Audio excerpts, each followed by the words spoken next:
Kids Place Live. It's me, Jack, coming to you from the KPL Cafetorium, where today it's Beef Stroganoff Day, everyone. And that's not the most exciting thing, although this Beef Stroganoff is off the charts. Right after this, we're going to serve up something unexpected. That's right, it's time for another edition of Mystery Meats. It's Mystery Meats. Who are we bringing into the cafetorium today? Well, let me describe this person and see if you can figure it out.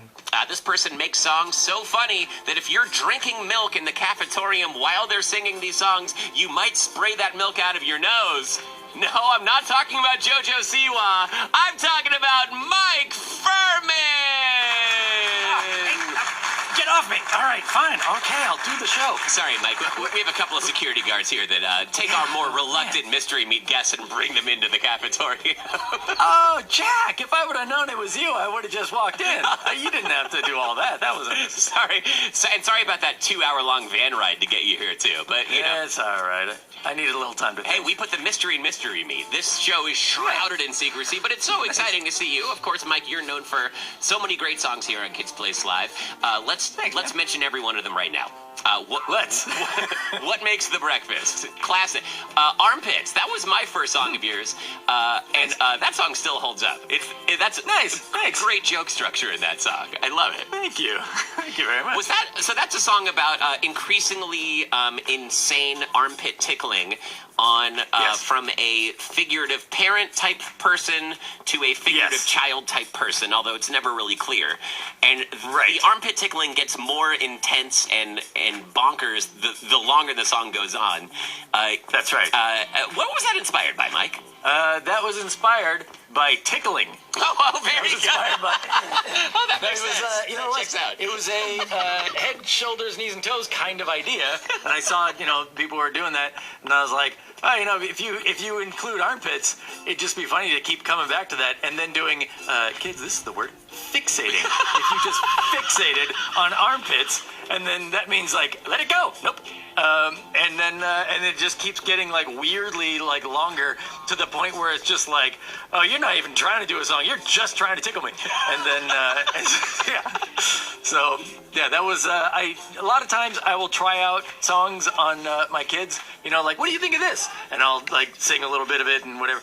And the diaper change song is that is a direct, like, I actually sang that to them as I would change their diapers kind of song. And then but this one was, I got like one try, like halfway through it, and then it ran out of it. And I couldn't try it. And I'd be like, hey, what is this? Little eyes. You'd be like, no! And then run away. No, that's it. I know what you're trying to do. I'm not your focus group. Or I could say, I guess, like, maybe I did this. It's been a little while. But to do like, oh, no. You can do to me. You can point to me, and you can point, like, arms and legs and whatever. And so that way, I'm not tickling you. You could.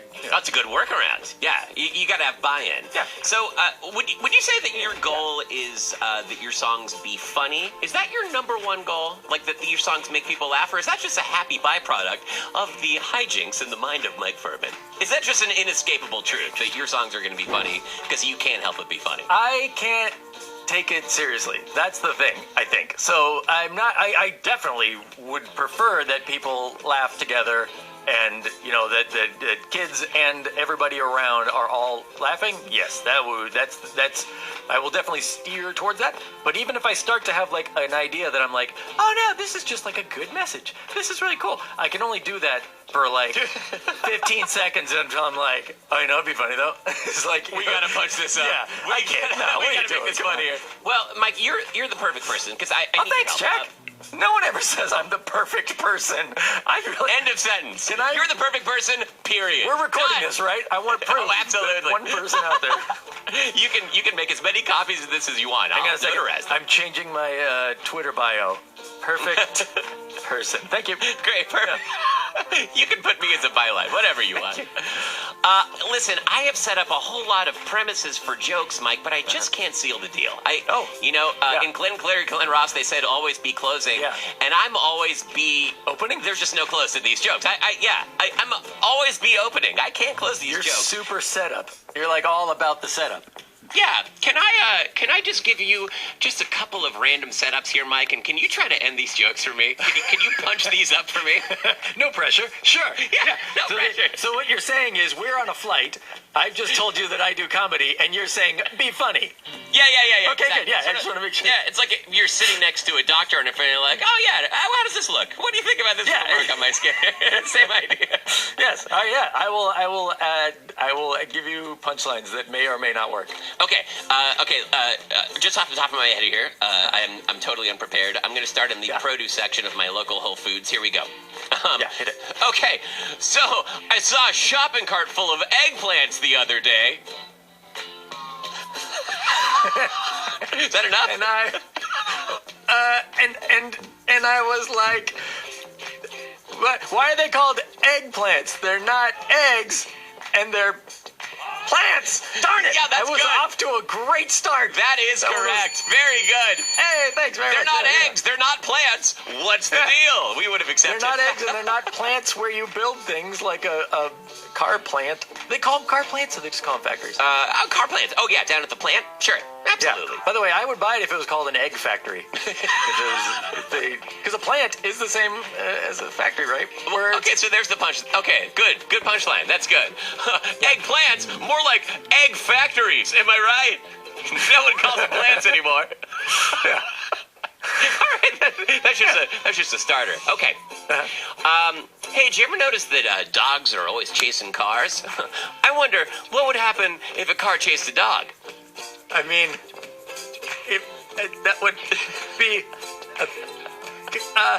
but there would be. Dang it! Hang on, no. Give me a minute. I'm giving you a second.